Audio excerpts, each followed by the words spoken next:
Welcome to the Coils, Cash and Culture Show, where we sit down with creatives and entrepreneurs at the intersection of Black hair care and business.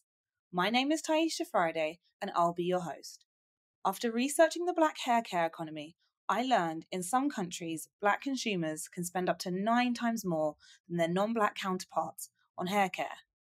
Despite this unwavering demand, there is still room for innovation in the quality of goods and services available. Through Coils, Cash and Culture, we're going to get a bit closer to the creatives and the entrepreneurs creating new paths in the industry. Black hair is business, so let's get into it. Today, I'm delighted to have James Catalano with us. He is a professional hairstylist to high-end clients, and he's going to talk to us a bit about his journey in getting into professional hairstyling, what he's learned along the way, and the advice he has for others looking for a similar career. Full disclosure at the top of this, I have been a client of James when I was based in the UK. I was probably the least interesting client James had. So it's a pleasure to kind of start this off with someone that I know that's taking care of my hair. So thanks for joining us, James. You're welcome.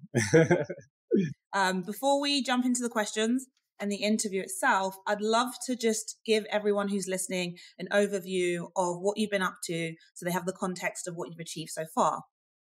James has over a decade of experience styling all types of hair, including black hair. Notable names include Halle Bailey. Some of you will know her from recent things coming out. He's worked on sets of some of our favorite campaigns for Nike, American Express, Captain Morgan, to name a few, or he's been at the movie premieres of some of our most loved films, like Black Panther. Whether it's London Fashion Week, a music video, a broadcast television interview, James has people covered. So that's my overview of your work, James. Do you want to give us your own version of just who you are, where you're from, and kind of the work you do? Yeah, sure. I was born and raised in North London. I guess I'd be what you call a session hairstylist, which is someone that mainly works outside of a salon and generally works on things like photo shoots and red carpets. I have worked in salons before, but I don't know, I've kind of always wanted to do something a bit more kind of varied. I'm kind of one of those people that I guess get bored easily, and if I go to the same place every single day, that doesn't work for me. It can work for some people like that kind of stability. I guess I don't. So I like to be working with different people all the time in different places, different projects.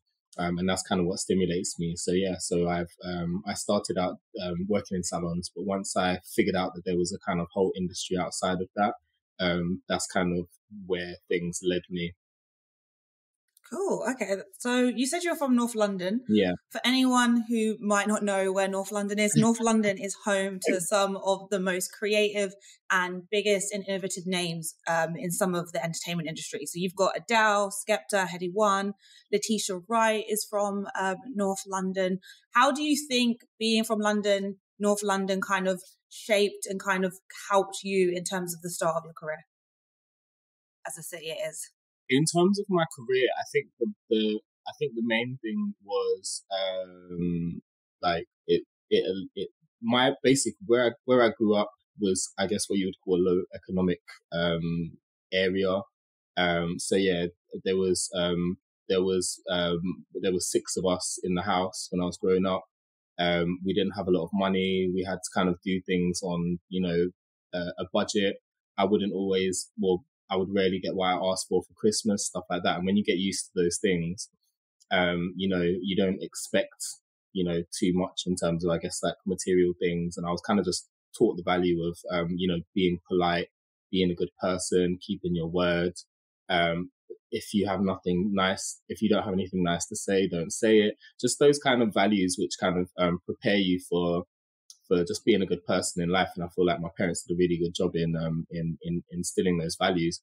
And so in terms of the area I come from, I think what I've taken with that into my career is kind of just a sense of just being, I guess, humble. And, I didn't have much when I was growing up, but what I did have was like a solid kind of like family foundation.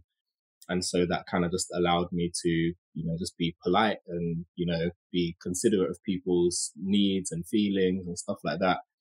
So yeah, but I mean, apart from that, I couldn't wait to leave there. So the motivation, Shout out to North London. yeah, it was. I guess the motivation helped me to kind of, you know, because when you kind of live somewhere and you don't resonate with that place, and you know, there's things about it where you kind of just feel like you don't really belong there in some ways. You kind of just want to, you know, I guess escape in some way. And I've always enjoyed traveling, and I've always kind of just wanted to be free. And so when I had the opportunity to, you know, work in a whole bunch of different places, you know, around London, around the country, around the world, that's kind of something that was pushed by the fact that, you know, I was in a place where I kind of almost felt like I needed to break free from. And I think a lot of people from similar backgrounds have kind of similar types of a story where, you know, they want to make it in life, and they want to, you know, break free from. 100%, 100%. There's the things you mentioned there, like being humble, being punctual, being polite. They're really, it seems like obvious basic things, but when you're actually an entrepreneur and in yourself, you know, you're dealing with clients from all parts of the world, you're dealing with clients in all different types of positions in what they do. Those kind of traits have actually probably been pretty critical for kind of you building your base and your reputation in the industry. We're gonna stick with you being younger. You're obviously you're still young, but we're gonna go a bit younger. And I feel like, you know, you always say you fell into hair when I speak to you about this, Yeah. when we catch up. But you actually went to university. Me and James actually went to the same university. Didn't know each other at the time. What were you doing at uni? Like, how did you get from uni to hair?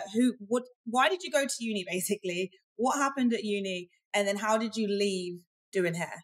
Okay. I mean, me going to uni was, for the most part, to, you know, get away from the area that I lived in. And just to kind of, just to be an adult and to be free. I've always, from when I was like a child, I've always kind of wanted to, you know, live an adult kind of life. I wanted to, you know, do stuff like going shopping, and, you know, I used to play games where I was the teacher or I was the mother or the father. I always kind of placed myself in adult roles from when I was a child. And I always wanted to kind of just have that freedom, like that kind of sense of being able to do whatever you want to do, whenever you want to do it, living independently. I've always been very independent. So when I had the opportunity to go to uni, I thought it'd be a good thing to do once you finish school. I wasn't quite sure what I wanted to do as a career yet. And What did you study? I studied film and television because that was something I really enjoyed in school. I did film and television I did film studies for GCSE and A level. So that was something I kind of really enjoyed. And did you start doing hair at university for folks? Like, when did you start like getting into it? Yeah, I mean, I've kind of always had an interest in it, to be honest. Like, I remember I used to play with my sister's dolls and stuff like that, and I used to like their hair and stuff like that. Like, I'd plait anything that you could be able to plait. I just enjoyed doing it, to be honest. And then when I was in uni, I used to get like cornrows done, and there was a girl on campus who used to do it, and she used to do it really well. And I asked her one day, I was like, why don't you, you know, you can make some money from your dorm room, because that was a thing at the time as well when I went to uni. Like, guys still had their hair in cornrows. It's not so much of a thing. Well, no, it's kind of come back really, but most guys have it with the short back and sides. This was where you'd have it going all the way to the nape of your neck. Yeah, exactly. We're thinking, what's his face from B2K, Omarion. Yeah, Yeah, those that days. Okay. vibe, yeah. And nowadays the styles were a little bit different, but those days, yeah, the guys had cornrows, or cane rows if you're in the UK or the Caribbean. Yeah. So yeah, so I kind of proposed that to her, and she kind of was like, "Oh no, I want to concentrate on my studies and stuff."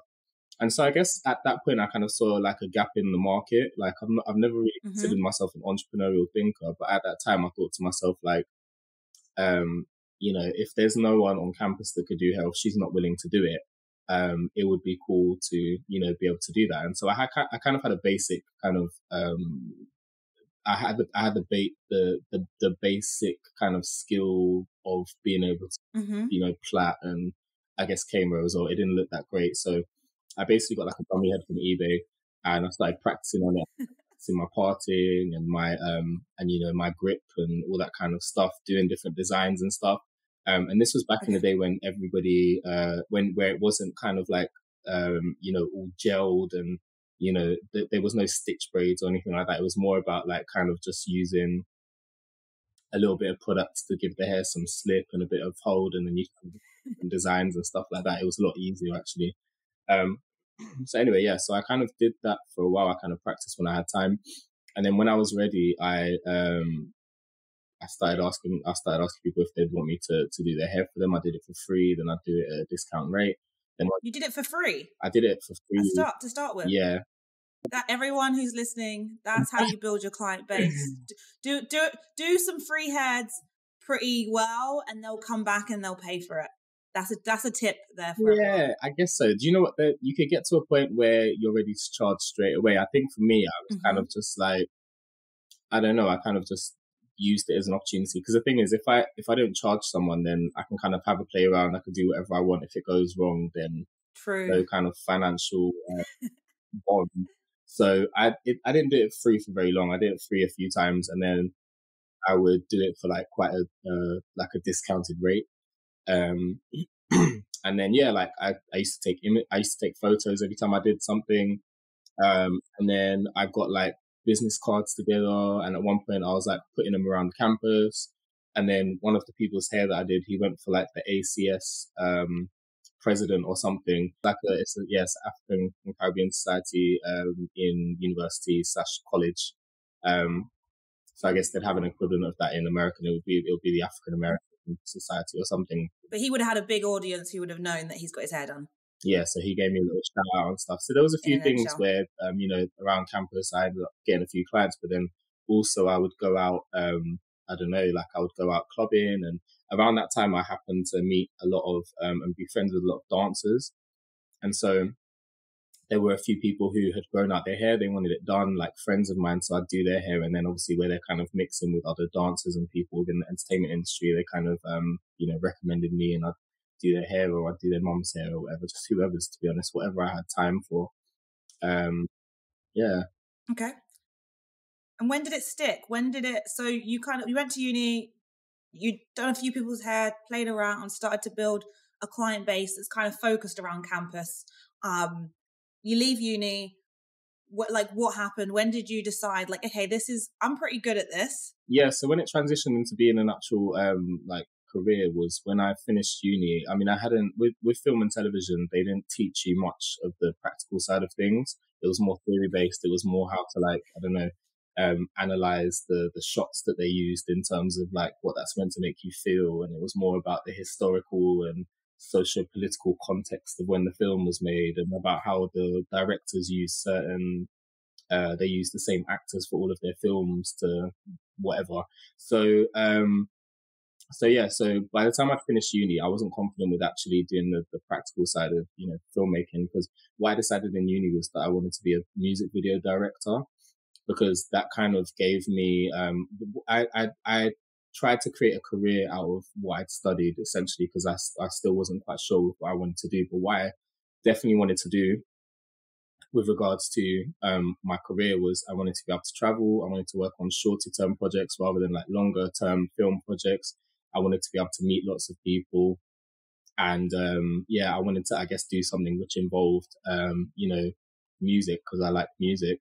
And subsequently, years down the line, even though I didn't end up getting into music video direction, all of those criteria which I had for a career have come into fruition through me doing hairstyling. So it's quite funny how those things work out. Full circle. Exactly.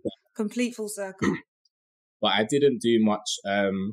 When you study film and TV, if you want to get into that industry, you have to do more than just turn up at class, which is what I did, to class and smoke weed. And so you have to kind of do some running or some interning or whatever it is, your uni course, so that when you finish, you have contacts or you have like work experience behind you. I had none of that. And I also didn't hand in my dissertation when it was due, so I had to go over the summer. So by the time I was finished, everybody had already graduated. Everybody had already gone for their, internships or work experience. And in my head, I thought to myself, well, I'm not going to be able to get anything paid right now. I wanted to still live in the accommodation I was in while I was at uni. And so I just went to the job centre and looked for a job which would pay me enough for my rent. And in doing so, I found a hairdresser's apprenticeship. And I thought, well, I've been doing hair like kind of as a side hustle during uni. So let me do this apprenticeship. And so I worked in a salon and went to college part-time. And it was while I was doing my apprenticeship, I learned about Instagram. This was kind of when Instagram was first starting to become popular. One college told me about it. So I was putting my work on there, but I was also following hairstylists I'd seen in like magazines like Black Beauty, Black Hair. And one of the hairstylists I was following needed an assistant at that time. So I went in and did a trade test with her, which is basically where you bring in a model and do a hairstyle so they can kind of see how you work, how quickly you work and such. And then yeah, she brought me on jobs that she was doing, like kind of commercial jobs and I don't know, photo shoots and stuff like that. The lady's name's Dion Smith. And yeah, I was her assistant for. Shout out Dion Smith. Shout out to Dion Smith, absolutely. You've always got to pay homage to the people that help you along the way. I think people. I mean, I can look on your Instagram and the stuff you're doing. And I think people can often think about, oh wow, this guy's doing hair for these people and he's flying everywhere. But it takes a lot of people to help you get there and teach you along the way in the trade. Yeah. And so you started going to shoots with her. Yeah. What was that like? Like for anyone who hasn't worked on a shoot and isn't starting on a shoot, like how is that different to a salon? Like in terms of the detail and the day to day and the prep? Yeah. So I ended up working with her in her salon as well. Because the first salon I was in, I really wasn't happy there. It was a bit crazy. And I ended up working with her in her salon, and then that allowed me to be free for when she actually had shoots and stuff. So yeah, so I kind of had both of those, and I guess with the same person. And the thing about shoots is I guess for one thing, you can be a lot more creative with stuff like the Dion Smith does a lot of updos, and she does a lot of structural stuff. She's basically she works on all types of hair as well, so it was really lovely to work with her because we'd work on all kinds of different projects when I assisted her. But one of her like specialities is like natural hair updos, and she creates these really cool elaborate shapes and stuff with natural hair. And so people that come into the salon to get their hair, I don't know, washed and blow dried, and maybe they'll have a little curl box in the end. You get to be a lot more creative with shape and using hair as like a fabric essentially when you're working on magazine editorials and stuff like that. And also it's the time considerations when you're in the salon. You want your appointment to take a certain amount of time because time's money at the end of the day. So you want to do a good job, but you want to make sure you get it done within the slot because there's going to be someone coming in afterwards. On a photo shoot, you kind of never really know the timings until you get there. They could add an extra model. They could reduce the time it takes to get ready. So you really have to be willing to work quickly. It's a lot about timing and efficiency and stuff like that. And then also you have to be available to do checks when the person's in front of the camera, because whatever you do to them in the seat in front of a mirror, if you're lucky enough to get a mirror, sometimes you're not. You now have to look through on a monitor to see how it actually translates when the camera is shooting the hairstyle. And so you need to be able to jump in and fix anything without interrupting, the photographer and the model's kind of,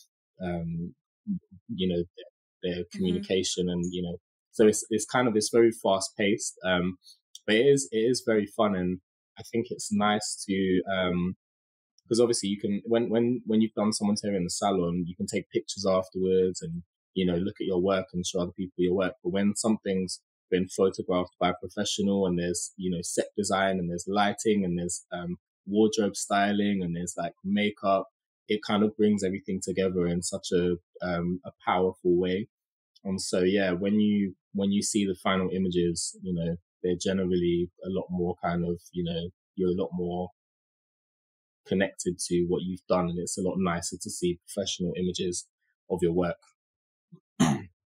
You've talked a lot about all the different things that go into a set. I know this, for anyone listening, James has done my hair plenty of times, so I have seen the amount of kit and just everything that you could imagine you could use to do someone's hair. Yeah. James has it.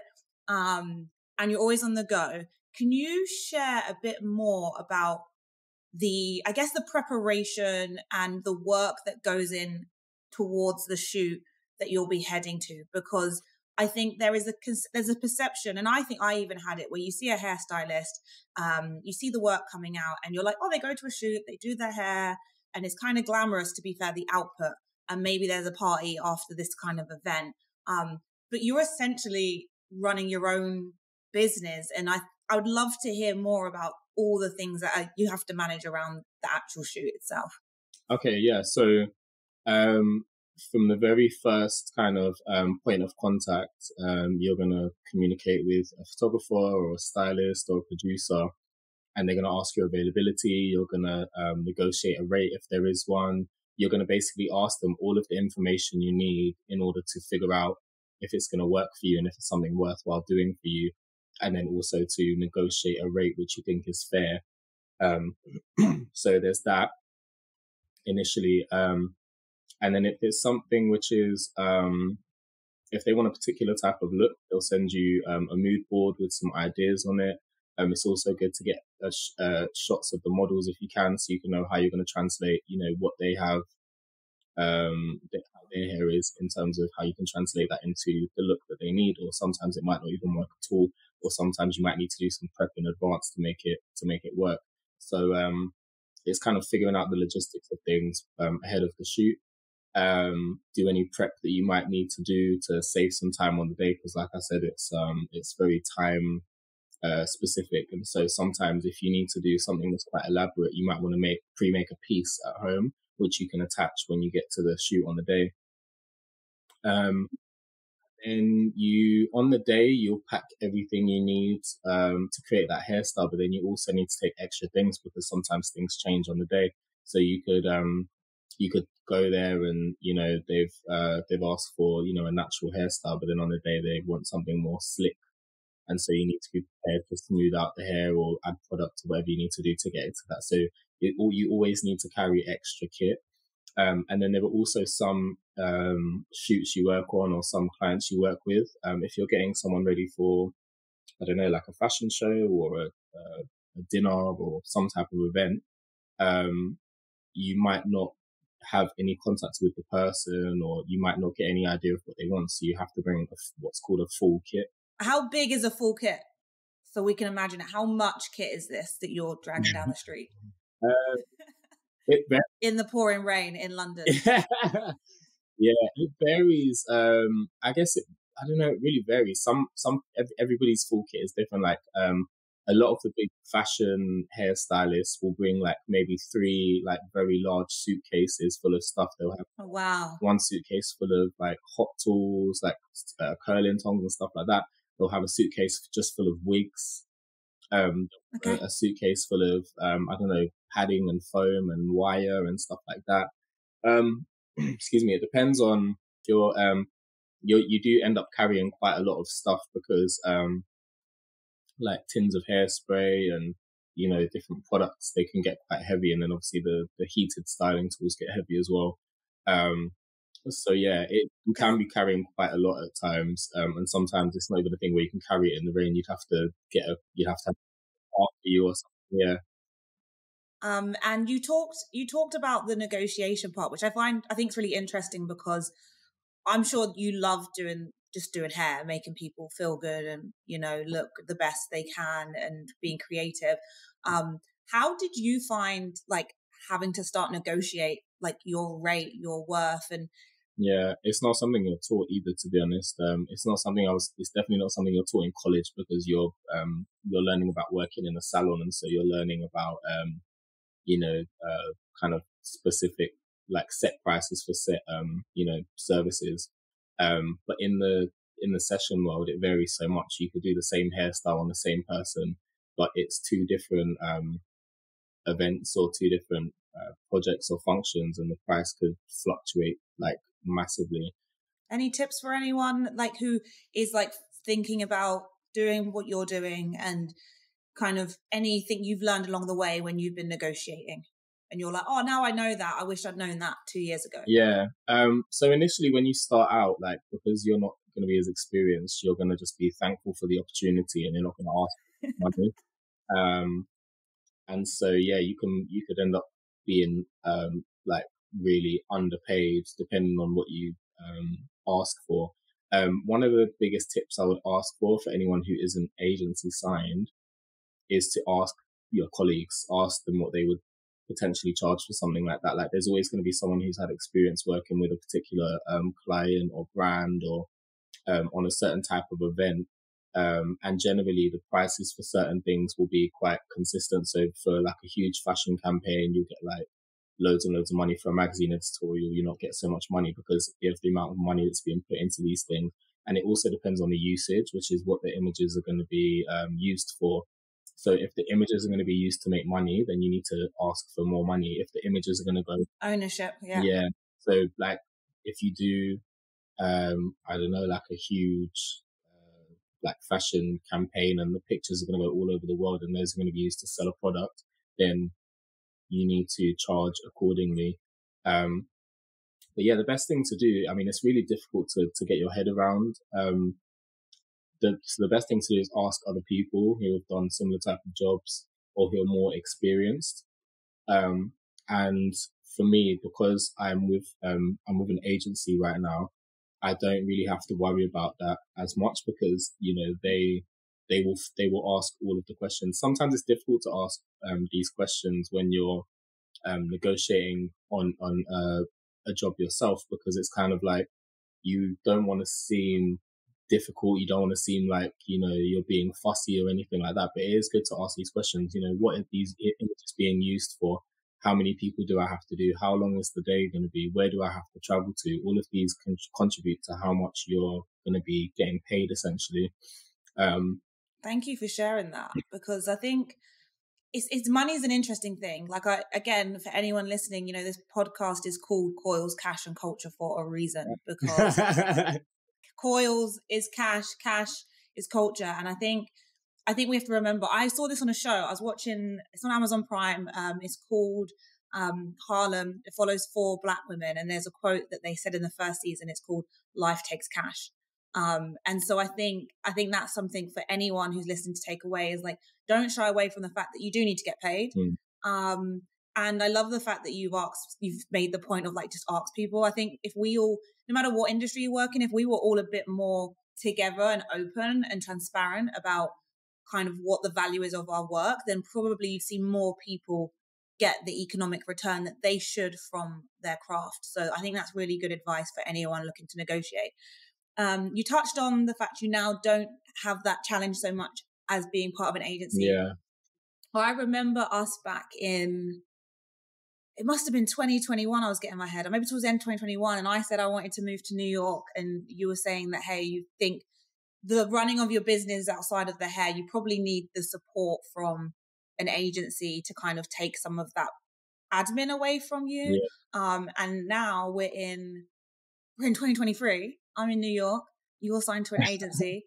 What's it been like? How's it going? I'm so happy to kind of have watched the journey as I've got my hair done. So I'd love to just hear a bit more about how it's been and how it's helped, and what you're learning now that you're part of an agency. Yeah.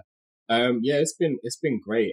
And I think the experience you'll have with an agency is a lot to do with, I mean, the agency itself kind of has like a way of doing things, but your specific agent as well is going to make a huge difference. So if you're considering joining an agency, like, the agent himself needs to be a good fit for you. And I've been really fortunate that mine's like been amazing, essentially.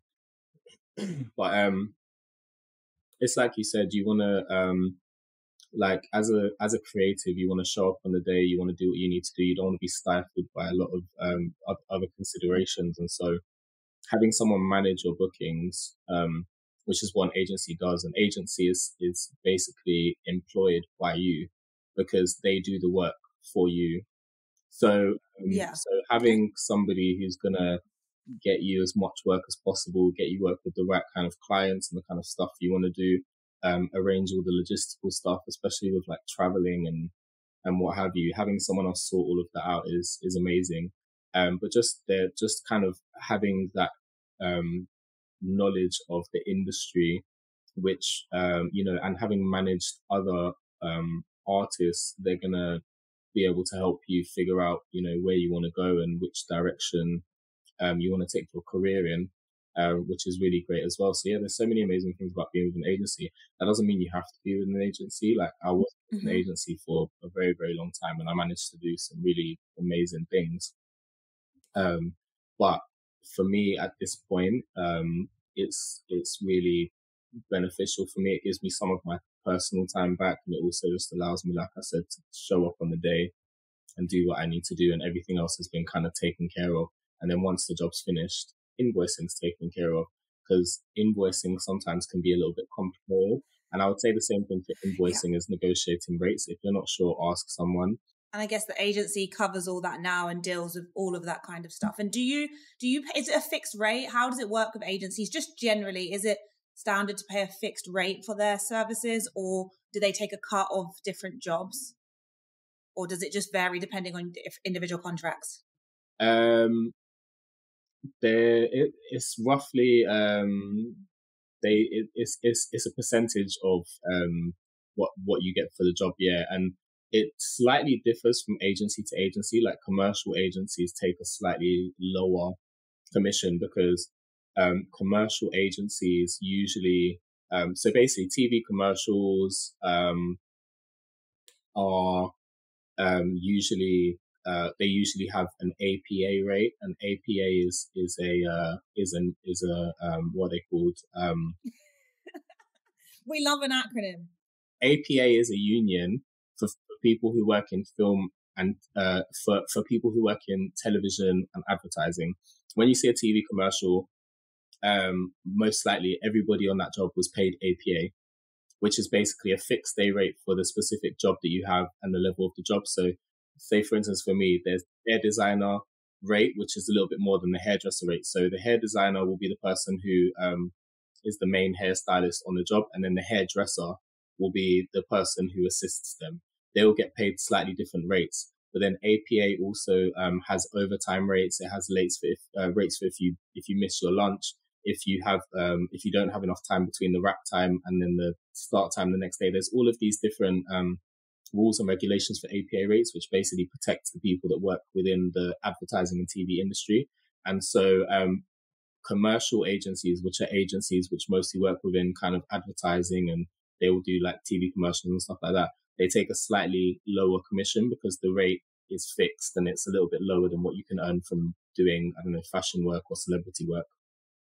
So yeah, it varies slightly from agency to agency, but yeah, that's the general idea of how everyone's getting paid is that they'll get you a rate and then they'll take a percentage from that. Okay. And do you want to share which agency you're with? Do you consider it a good agency in case anyone is looking for an agency? Do you want to give them a shout out? Oh yeah, I mean, I feel like they're fantastic. I think when I was always kind of in two minds about being with an agency, but I did have one in mind which I wanted to be with if I could. There was one that resonated the most with me, which was the Wall Group, and yeah, now I'm with Wall Group. And why did they resonate with you? Just for when you were looking at agencies, what is it about them that you were like, yep, that ticks all the boxes for me? Yeah, just the kind of work they do and the kind of artists they have. Like, it just seems that they're really kind of up there with they're always producing really amazing work. And I've followed a few of their artists from before, and yeah, I liked their work. I liked the people, and also with the main stuff that the Wall Group gets in is celebrity stuff, and it's although that's kind of seen as like something that's very prestige and stuff like that, like it's not too different from just hairstyling for other things. Well, they're people, right? It's still people, and it's you respect what they've done in terms of their achievements, and because a lot of times they do stuff outside of their, and I say if they're like a movie star, they'll do stuff outside of that, like philanthropy. Philanthropic. We all know what you mean. We know what you mean. Yeah. So yeah, I mean, it's a really great experience to meet these people for sure. And you talked about, I know we've caught up in the past about kind of how it's been and the types of clients and stuff. You can do black hair. If we're completely frank, there's a lot of people that can do hair but can't do black hair. How's it been trying to secure different jobs in terms of hair types for you as a hairstylist? I guess I have a excuse me, I have like a black hair background because that's what I started doing when I started doing hair. It was like braids and stuff like that. I ended up getting into doing weave. We appreciate you. We love you. Yeah, I don't do both anymore. It takes too long.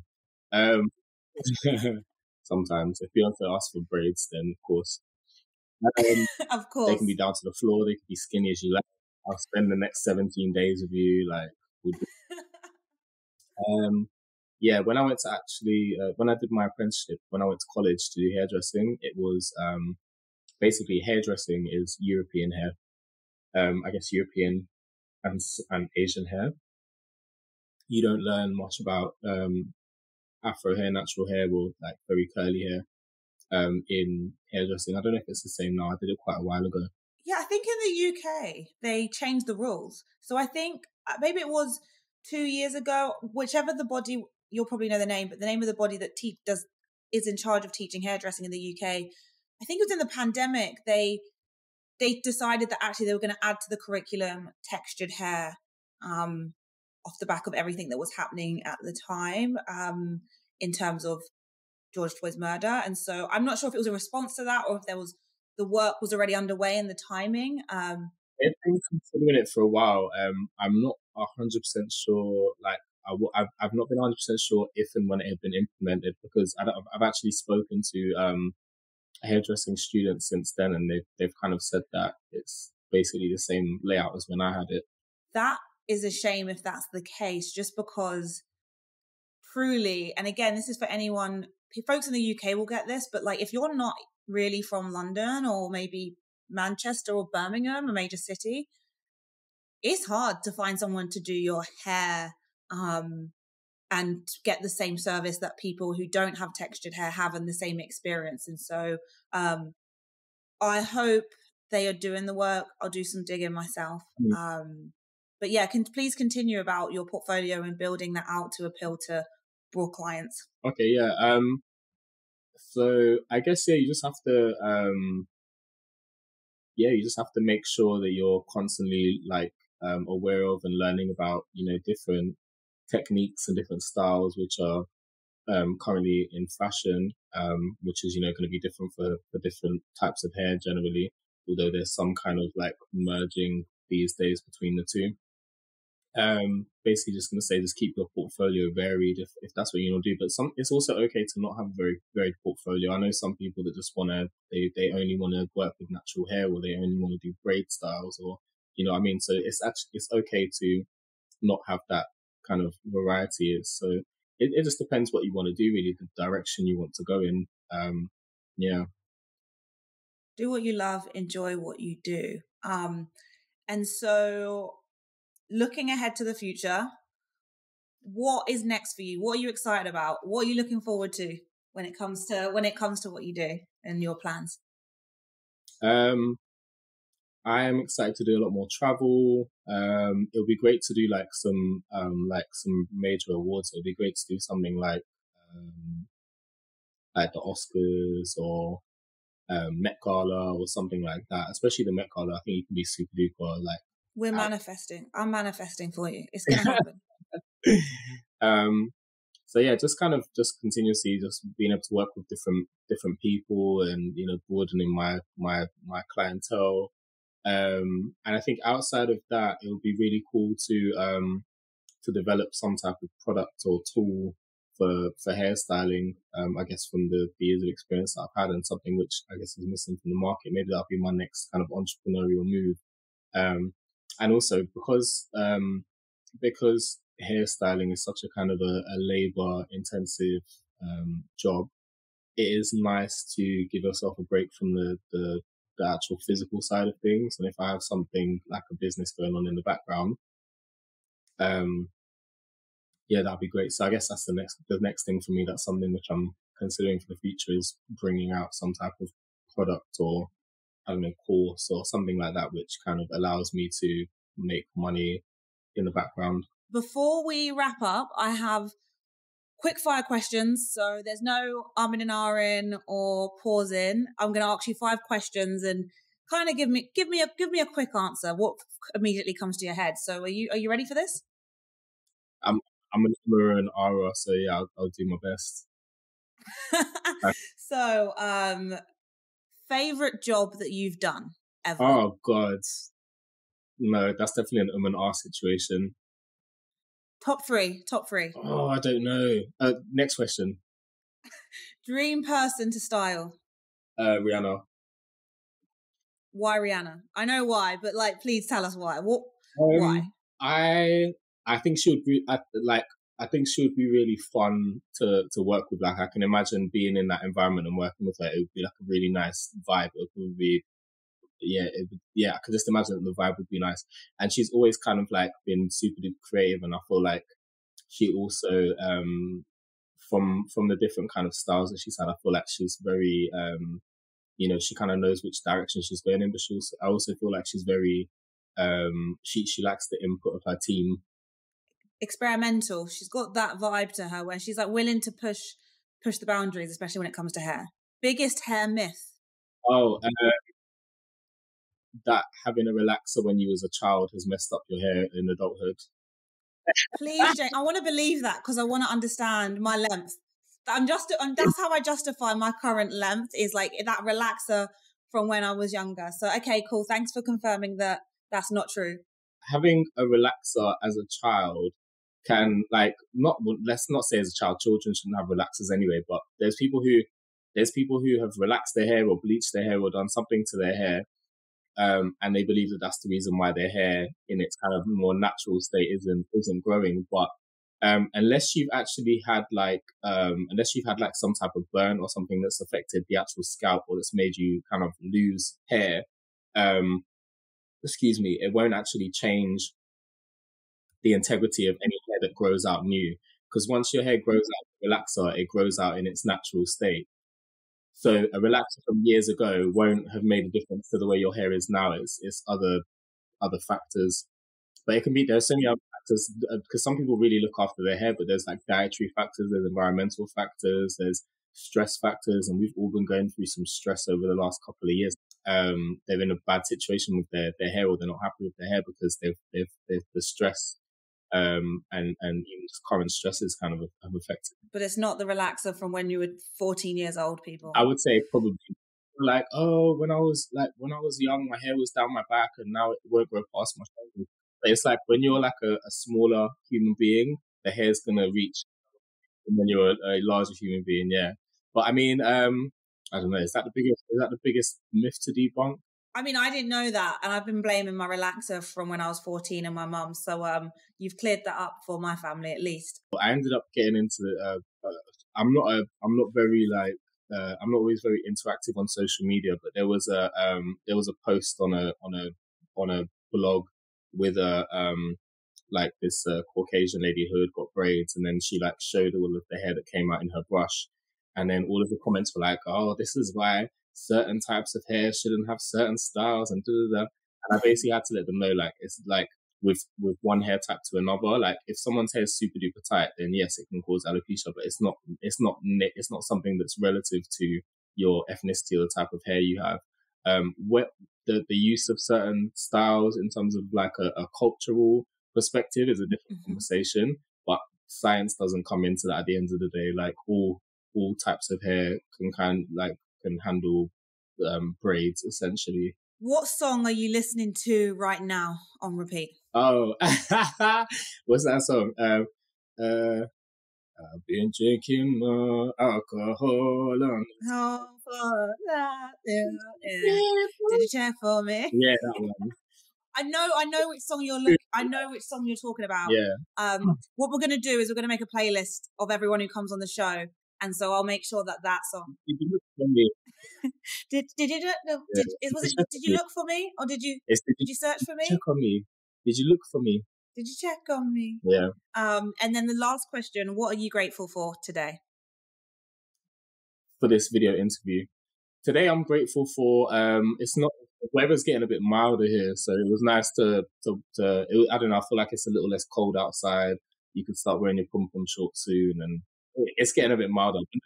I'm just generally, I've just generally just been feeling grateful for, just like having somewhere to live, being able to work, just stuff like that, really. Just being in a good mental place, and being able to, I guess talk to and help other people who maybe aren't in such a great place. Like there's certain, friends of mine who are kind of, they've gone through relationship stuff or family stuff. So I'm grateful that I'm able to, I guess, be in a sound enough place that I'm able to, help them in some type of way, which I know sounds really like corny and pretentious, but I don't know, that's one. It's important. And Yeah. I asked the question because I think that we should all remind ourselves that there is something to be grateful for. Thank you for coming on and joining me today. Where can people find you? If they're on Instagram, where are you? TikTok, where are you? What's your handle? Where can they follow you? So for now, I only have Instagram, and it is James Catalano Hair. So it's all one word, no punctuation or anything like that. So yeah. Also, I want to big up the person who has who did these artworks in the background. And it is, I should have had this up from before. Where's she? Okay, cool. So I got these prints from a place called Peckham Palms, which is like a kind of it's like a mini kind of center, and it's kind of like you get nails done. They've got like a hair salon. There's a barbers. There's all kind of different places, and the woman who runs that place is amazing. And yeah, so really just check out Peckham Palms. But I've got these prints from there. They do like little markets and stuff like that to support black-owned businesses. And the lady or the person, should I say, who did these prints is it's Biba Nabi on Etsy. So Bibanabi on Etsy, or if you don't remember that, you can just search black hair art on Etsy, and these are some really cool prints. It's basically just a hairstyle. There's no face or anything like that. I think they're really cool. I'm going to get a couple more. Thank you. Thank you for sharing that. I noticed them in the background. And for anyone listening and not watching the video of the video interview, it's, as James said, it's the hairstyles, but without the person's face. So it just puts the hair front and center, and they look beautiful in the background. Thank you for listening. If you enjoyed this conversation, follow us to find out when the next episode is out. And if you really, really enjoyed this conversation, maybe send a link to a friend. And if you really, really, really enjoyed this conversation, head to coilscashculture.com to sign up to our mailing list today. Stay well, keep smiling.